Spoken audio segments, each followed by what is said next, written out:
Tumirik ako dito sa Commonwealth dahil na overheat. Ngayon na towing ako.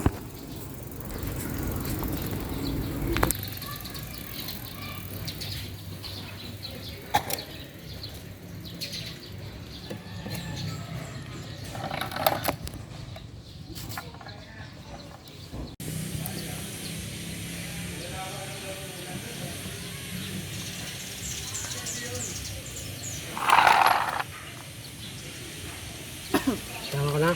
Oo, tama.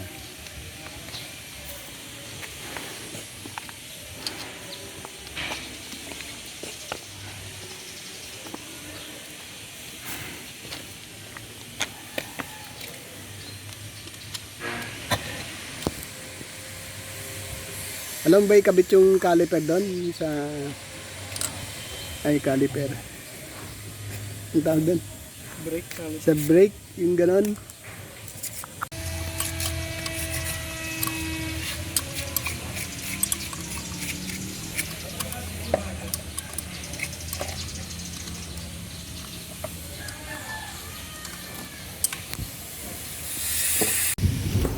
Dahil na overheat, sabi ni Rodel, yung mekaniko, top overhaul lang daw. Kaya sinimulan na niya ang pagbaklasin ang head ng Adventure 4G63 engine.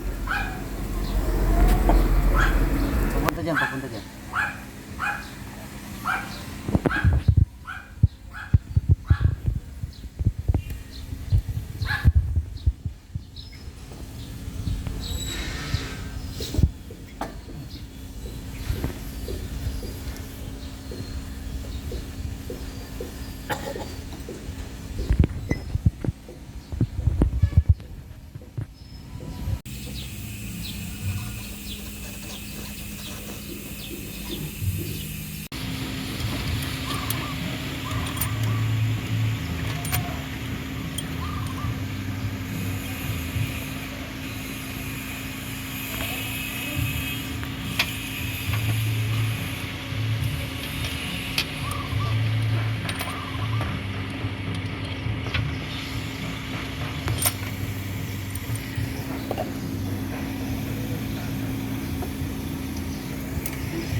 Nagkaroon ng problema sa paggagawa ng top overhaul ni Rodel.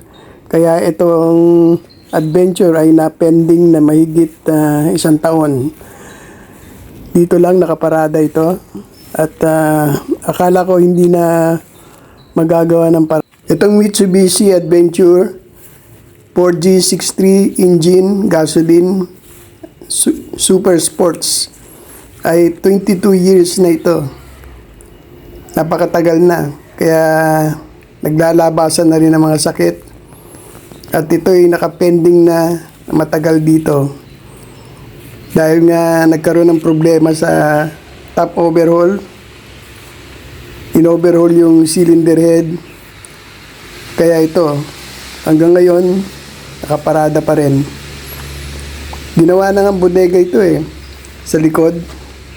Tinambak na lahat ng mga abubot sa bahay dahil nga matagal bago na umpisan na naman ang paggawa. Kaya ito, nandito lang sa labas, nasisira ang pintura, nagbabakbak, at hindi na asikaso. Pati nga ang mga gulong nito lumubog na sa lupa. Dahil na-flat na. Makikita mo ngayon dito, mapapansin mo na napabayaan na talaga. Yan, yung gulong yan, medyo nag-crack na, expired na. Sa loob, okay pa naman. Kasi, ano ito 2004 pa, 2002 nang nabili ito.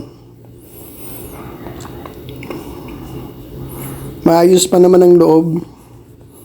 Kaya lang na overheat nga, malaking gagastusin. Kailangan tanggalin uli yung ibabaw. Ayan, makikita mo na ginawang bodega na. Nandiyan ang mga iba-ibang gamit na sinalpak muna dyan dahil nga hindi na nagagamit. Kaya ito, kailangan tanggalin uli yung cylinder head, tapos kuhanin uli yung block para i-overhaul. Kaya ganyan, doble gastos. Dahil imbis na i-overhaul lahat, hindi na nagawa.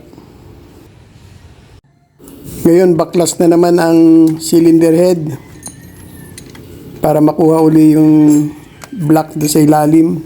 And another overhauling na naman. Ito ginagawa ng mekaniko ngayon.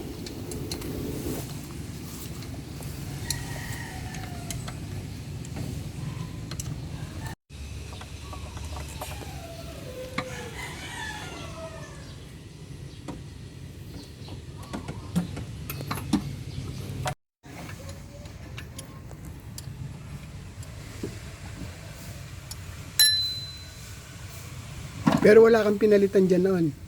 Ano yung pinalit dyan? Valve silang. Asan yung valve C? Nandito sa nito. Ay, yung parang bilog-bilog na. Oo, maliliit.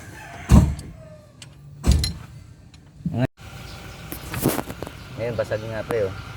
Ano? May epekto yung basag na yan? Hindi naman.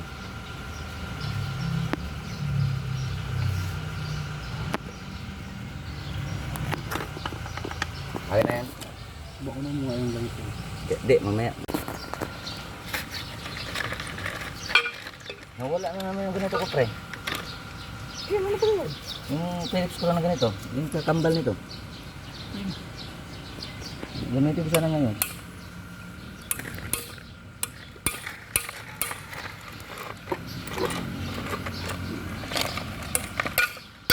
Yung timing belt pala nito, sir.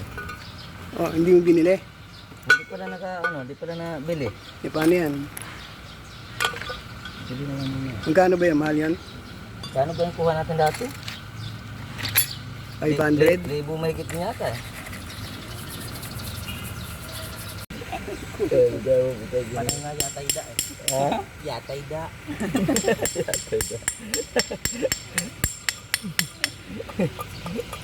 Lumabas na naman paggabi ko. Ano yung parot? Parang ka. Tagal na rin ba yan? Hindi naman yun. Makulo na yung siyang ko.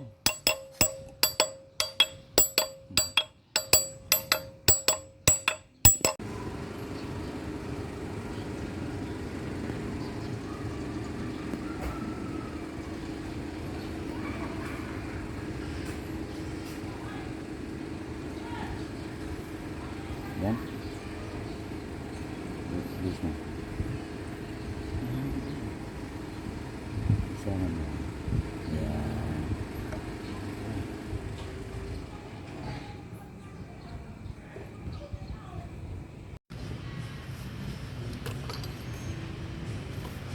Water two.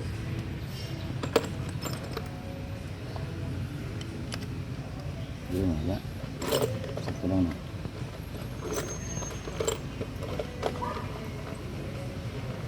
Yan, yan.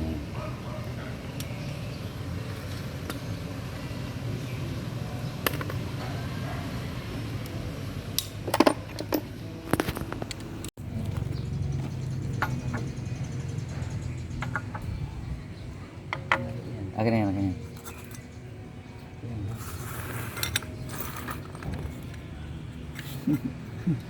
Sinasabi ko may tatamaan eh. Hinahanap ko pa kanina eh. Natatama eh.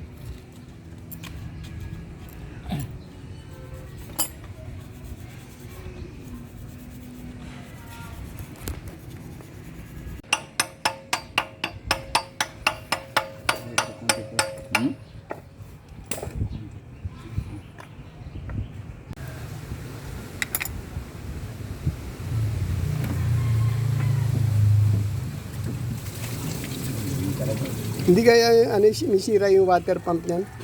Hmm? Water pump, kaya yung mandar. Hindi malam, ano muna natin. Oo nga, saan ba yung water pump niya? Ito.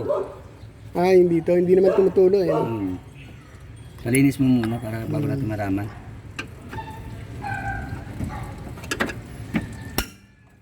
Pero matagal na yun. Barado na rin yun. Eh. Taga-restock eh.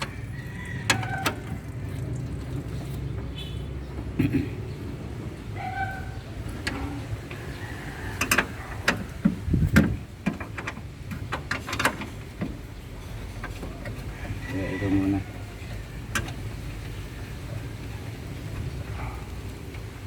Kasi hindi ito lang. May problema itong radiator. Kailangan ipaayos pa. Para malaman kung meron tagas o wala.